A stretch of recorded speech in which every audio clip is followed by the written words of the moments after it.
Welcome back. What else did you expect me to say? Today's video is going to be a discussion about Larian Studios announcing that max level in Baldur's Gate 3 will be level 10. It's certainly possible that in the future we might get a DLC or even a Baldur's Gate 4, but after this video you might have a better understanding as to why they went with max level 10. We're going to go over the tier levels in Dungeons & Dragons, which will give you an idea as to what to expect in this game at these levels, and you might even see why max level 10 isn't necessarily a bad thing. In fact, some of you might even prefer it. If you guys end up enjoying this video, please subscribe. There'll be much more Baldur's Gate 3 content on the way. I've already done 40 plus Baldur's Gate 3 videos up to this point, so head into the channel, check those out if you're interested. Links to my Twitter and Discord will be below. Let's get right into it.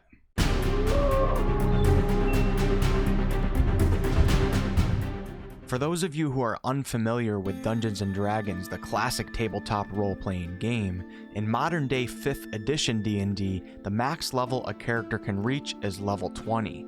Baldur's Gate 3 heavily references D&D 5th edition, and Larian Studios has announced that Baldur's Gate 3 will stop at level 10, at least on launch. The announcement of this has seemed to upset some people, enough people for me to notice and want to have a discussion about it. It doesn't seem like it's going to make or break people actually buying the game, but you never know. Experienced D&D players may have their own valid reasons and opinions for not liking this, and you have to respect that. But if you're fairly new or completely new to D&D and are wondering what the big deal is, let me tell you why this isn't necessarily a bad thing in my opinion. If we take a look at a class chart here, we can see that it shows what you gain with this specific class from levels 1 to 20. We have to cross out levels 11 to 20 for all classes in Baldur's Gate 3. This means you won't be able to get certain class features, and if you're playing as a spellcaster, you typically gain a level 6 spell slot at class level 11. So therefore you won't be casting spells that are 6th level and up. Missing out on some of these higher level spells is a bummer to some players, for some of these spells are really cool and become player favorites, and for that reason alone, I do hope that one day we get to mess with these insane spells at some point. But it can also be looked at as a good thing that we don't get to use some of these spells, and I'll show you why when we talk about the tiers of play. As far as class features go, sure, there are some good ones that we'll miss out on, but a lot of the core class features happen from levels 1 to 10. 11 to 20 has a lot of upgrades to previous features that you already have. It's not like you won't be able to choose a subclass or a fighting style or get to use those classic class abilities. The early on levels really define the class that you choose, and we will be experiencing all of that. So levels 1 to 4 you're considered a local hero, levels 5 to 10 you're heroes of the realm, levels 11 to 16 you're masters of the realm, and levels 17 to 20 you're masters of the world. Now most D&D campaigns don't ever reach max level 20, the Masters of the World. It actually seems that many campaigns tend to end when players are between the levels of 12 and 15. Some might even purposely stop at level 10. That would mean that an average D&D player who plays Baldur's Gate 3 is now only missing out on maybe 1 to 5 extra levels that they might be used to, instead of missing out on 10 levels. The reason why this happens isn't just because of time constraints or campaigns starting to get old, but it's also because many players don't necessarily want to be masters of the world, and many dungeon masters have a hard time running a successful campaign where all the players are basically like gods. Sometimes it's more fun to be more human and less superhero-like. If you're like Superman, a master of the world, surviving the wilderness is no longer of concern.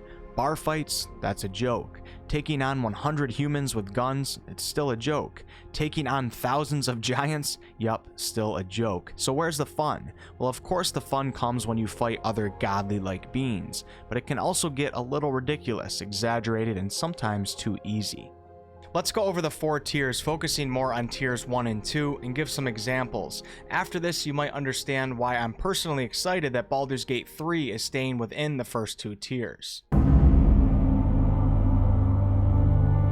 In Tier 1, levels 1 to 4, you're the local hero. In this tier, players are dealing with very real-world problems. This is the gritty tier, the very mortal-like tier. The tier where us humans would belong if we were thrown into the D&D world. This is the tier where you'll go out into the wilderness and take down a mighty bear that's been terrorizing the village, and you come back as a hero.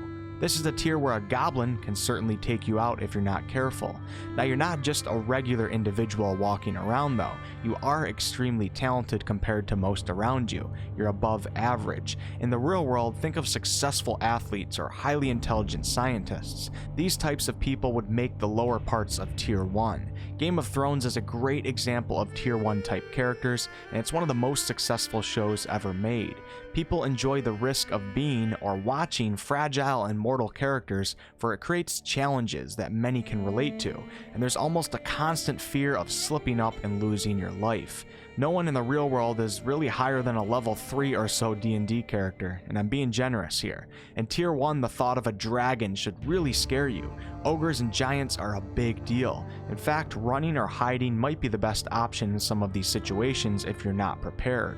This type of tier can be so much fun in many games, and oftentimes it's the tier that you remember most. Some people only like shows and games and movies that are in this tier 1 spectrum, for they might dislike superheroes or shows with a ton of powerful magic being thrown around everywhere, for it's just too much for them. Personally, I like the idea of all the tiers, but I would prefer a tier 1 experience over a tier 4. Tier 2, levels 5 to 10, the heroes of the realm. So when you reach this tier, many of you might start saying to yourself, okay, there's my abilities. Your character will feel the jump in power from tier 1 to tier 2. In tier 2, you'll start seeing a lot of classic magical abilities that we see so often in higher fantasy settings, such as fireballs and the like. Your character will now be able to take some hits before dying, and spells such as fireball will become much more of a common sight. It's actually a really cool jump from tier 1, for in tier 1 you felt very human-like, and in tier 2 you start to really feel like a fantasy hero. Seeing a couple of ogres isn't going to scare you as much anymore. You can go into these fights with some confidence now instead of fear and dread. In tier 2, fighting a horde of orcs and standing your own becomes a possibility instead of a pure death wish. You're still going to feel and be mortal in this tier though. You're not invincible and you will still likely die a lot. Lord of the Rings is a great example of tier 2-like characters, where in Game of Thrones everyone was very basic human-like. In Lord of the Rings you can feel the power of the individual and the magic behind some of them. The Lord of the Rings characters fight many powerful creatures, and of course the armies of orcs that rush at them, but sometimes they still have to run, like in cases such as in the Mines of Moria with the Balrog. The difference here is that these tier 2 characters can actually survive and live to tell the tale of their survival, whereas a tier 1 character would have likely died in the Mines of Moria. In tier 2 we should start seeing many more magical items in Baldur's Gate 3, and maybe even some really cool special weapons. Let's pray for sentient weapons. Tiers 1 and 2 are the mortal tiers, but they differ greatly from each other at the same time. Tier 1 and 2 type entertainment, whether games, shows, or movies, usually become my all-time favorites. Now let's quickly go over tiers 3 and 4 so you can get an idea as to what you will not be doing in Baldur's Gate 3, at least on launch. Tier 3, levels 11 to 16, Masters of the Realm. This is where we start to get into extremely powerful characters that you could relate to demigods. Most characters who reach this tier would be legends. The entire world would likely know of who they are and what they have done. You are no longer considered a mortal human, you are a superhuman. For example, in tier 1, seeing a couple of giants is a huge deal and you might end up running away. In tier 2, seeing a group of giants is a challenge, but one that you're willing to take on. In tier 3, a group of giants is kind of a joke. Now we're talking hordes of giants required to present a challenge to your character. Many superheroes and movies will fall into this category. A typical battle for a tier 3 character might be fighting multiple adult dragons, while legions of orcs are coming at them with hundreds of giants scattered within. This tier is still a tier that I would like to experience in Baldur's Gate 3, but it really will change the game and how it's played.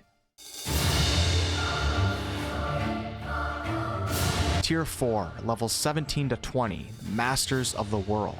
Saving the world, or worlds, is minor stuff now. In this tier you might be saving the very foundation of existence.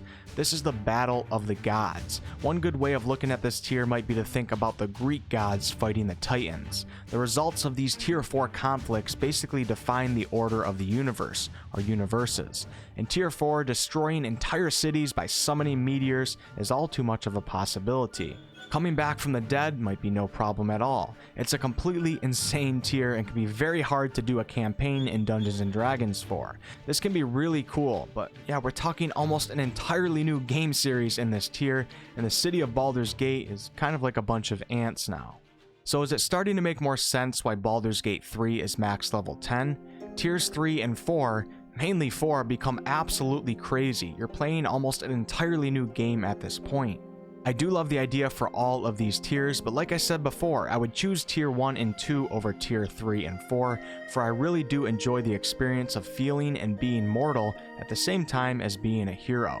Now of course, Larian Studios can tame down tiers 3 and 4 if they choose to expand the game later on, but it seems like they are really focusing on experiencing that core D&D experience, which is largely made up of tiers 1 and 2, max level 10. Let's also keep in mind the insane amounts of content that one studio has to create to make levels 1 to 20 and do it in a good way. I think it's smart for Larian to really focus on levels 1 to 10 so we really get a quality experience. That's it for today's video. Let me know if you guys enjoy discussion videos like this, and also let me know your opinion on max level 10. Thanks so much for watching, guys. If you guys enjoyed the video, please like, comment, and subscribe. I really appreciate it. It's a huge help to my videos. I do all sorts of content on this channel, ranging from comedy videos to live streams to game reviews to game tutorials and so on. I would love to see some of you guys on a future video. Until next time.